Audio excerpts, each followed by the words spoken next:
그래서 이전에 우리가 경험하지 못한 뭐 크기나 범위, 복잡성에 있어서 그렇고, 그래서 전 부문이 함께 통합적으로 같이 대처해야 될 것 같다라고 얘기를 했고, 그 시기는 사실은 목전에 와 있다고 얘기를 했습니다. 사실은 우리가 지금 4차 산업혁명에 이행하는 과정에 있는 게 아닌가라는 생각이 듭니다.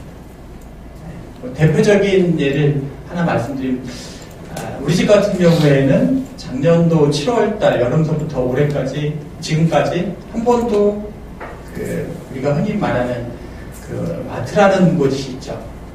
거기에 가본 적이 없습니다. 어떻게 주문을 하는지 아시겠죠? 어떻게 생각하는지 아시겠죠? 이게 이제 저는 변화되는 과정에 있다는 생각이 듭니다. 조금 먼저 하는 사람이 있고, 또 천천히 이렇게 적응하는 사람이 있을 거라는 생각이 듭니다. 옷도, 백화점 가서 사지 않아도 충분히 저한테 맞는 옷을 살 수가 있습니다. 이렇게 이제 변화해 왔고, 그래서 4차 산업혁명의 이런 흐름 속에서 지금 언제인지는 모르겠지만 4차 산업혁명의 목전에 와 있다라고 얘기를 하고 있습니다. 그래서 이 뭐 특징을 얘기를 하자면 앞서 말씀드렸듯이 매우 빠른 속도다.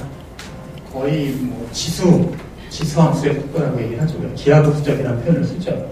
범위도 넓고 광범위하고, 또 중요한 것 중에 하나는 사실은 이러한 변화가 체계성을 띈다는 겁니다. 체계성. 그러니까 우리가 이벤트는 한번 그냥 흘러가는 바람입니다. 계기가 될 뿐이지만 체계는 남습니다. 그래서 그런 부분에 대해서 얘기를 하고 있고, 그 배경이 되는 거는 잘 아시다시피 이런 정보통신의 그런 밑바탕이 있었던 거죠. 제가 석사 논문을 쓸 때만 하더라도 20년 조금 더 됐습니다. 그때 이제 조그만한 통계를 조금 이제 어떻게 보면 보급 통계라고 할 수 있죠. 그때 이제 구조방정식 모형을 리스라이드라는 그런 도수로다가 이제 했어야 됐는데 매우 오랜 시간 걸렸었습니다. 그래서 그 결과가 나오기 전에 저녁을 먹고 와도 되고, 또 안 나오면 맥주를 한 잔 하러 갔다 와도 되는 그런 시기였어요. 지금은 누르면 바로 나옵니다. 엄청난 사실은 컴퓨팅 파워의 발전이라고 보여지죠. 저장 공간도 마찬가지입니다. 잘 아시다시피 발전해 왔고, 또 여기 보면 뭐 이런 지식에 대한 접근성도 높아지고, 또 이런 각 부문의 첨단 기술들이 따로따로 사실은 발전해 왔는데, 이런 것들이 최근에는 다 융합이 되고 있습니다.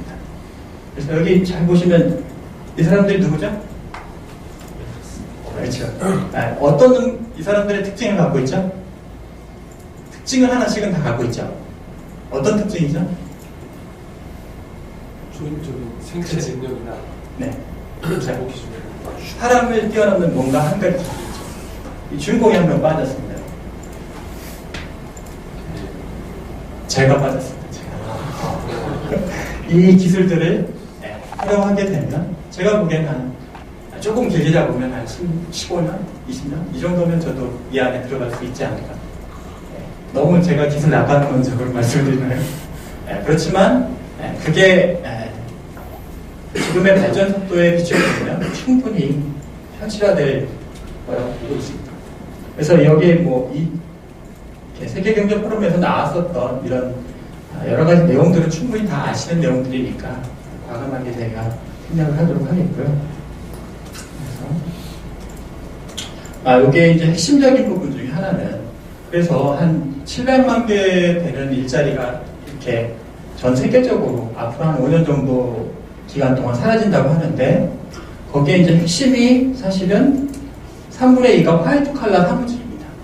화이트 칼라 사무직이, 물론 이 조사 방법 자체가 한계가 있습니다. 여기에 인적 자원 관련된 전문가들이 이렇게 응답을 했기 때문에 이게 뭐 정답이다라고 얘기를 할 수는 없지만, 이런 추세로 다 대처할 거라는 거는 우리가 인정을 할 수밖에 없는데, 그러면 화이트 칼라 사무직이 어떤 일자리일까? 한국 사람들한테 이런 생각을 해보게 되는 거죠. 우리 부모님들이 자녀 어떤 직업 갖기로 하죠? 처음엔 사자 돌림이죠. 그렇죠? 그 다음에는 어디죠? 큰 기업의 화이트 칼라, 저희 앞에 화이트 칼라 하시네요. 제가 화이트 칼라를 요즘 안 합니다. 그래서 농담이고, 우리가 여전히 사실은 우리 사회에는 사, 농, 공, 상에 대한 직업의식이 변형돼서 갖고 있습니다. 부모님 세대 같은 경우에는 약간 선비에 대한 그런 일자리를 어떻게 보면 전문직과 큰 기업의 화이트 칼라 사무직들한테 투영을 합니다. 그런데 실제로 여기 보시면 사무직들의 3분의 2 정도가 소멸된 일자리의 핵심이라는 거죠. 그러니까 이런 부분이 이제 앞으로 우리 사회 같은 경우에는 심각하게 대처를 해야 되는 부분이라고 말씀드리고 싶은 겁니다. 그리고 200만 대 정도 되는 일자리들은 우리가 흔히 얘기하는 스템 분야에서 등장을 합니다. 그래서 조금 더 산업적으로 봤을 때 그리고 직업 능력으로 봤을 때 상대적으로 조금 더 이렇게 좀 밝은 분야라고 얘기하는 게 여기 보면 미디어나 엔터테인먼트나 인포메이션 관련된 그런 책, 또 이제 전문 서비스직 그런 쪽, 정보 커뮤니케이션 관련된 기술 이런 쪽이 상대적으로는 조금 더 유망하다고 얘기를 하고 있습니다. 그럼 이제 세 번째 주제로 기술혁신과 일자리의 영향 관련된 거. 뭐 이렇게 인류가 발전해 왔고 여기에는 기술 도구가 영향을 미쳤고요, 그죠? 이게 지금 퀴즈 하나 되겠습니다. 임진왜란이 몇 년도에 일어났죠? 이게 암기교육의 승리입니다. 그러면 그 3년 전이 몇 년이죠? 99년. 매우 어렵죠? 네. 3을 빼는 게 참 이게 쉽지가 않습니다. 이게 우리가 그만큼 이제 머릿속으로 생각하는 거를 좀 덜하고 있는 거죠. 여기 보시면 1589년에 이게 이 기계 보이시죠? 여기 보시면 이게 세계 최초의 스타킹을 직조하는 기계입니다. 스타킹을 언제 만들어졌다고요? 네, 임진왜란 일어나기 3년 전에. 놀랍죠? 네. 스타킹을 우리 여성분들 스타킹 신고 다니시잖아요. 이미 직조기가 임진왜란 일어나기 3년 전에 만들었다는 거죠. 그래서 이 윌리엄 리라는 사람이 특허를 신청하러 이때 엘리자베스 1세 왕한테 갔습니다. 근데 특허를 거부했어요. 왜 거부했을 것 같아요? 맞을 것 같아서. 안 쓸 것 같아서. 네. 또 여자만. 네? 여자만. 여자만 저렇게 해줌으로 해서 왕에게 혜택이 없기 때문에 혜택이 없을 것 같아요. 독점이 될 것 같아요. 세금을 받지 않고. 네, 그러니까 정부정 정답이 좀 가까워지는데 실제로 거부하는 이유는 그거였습니다.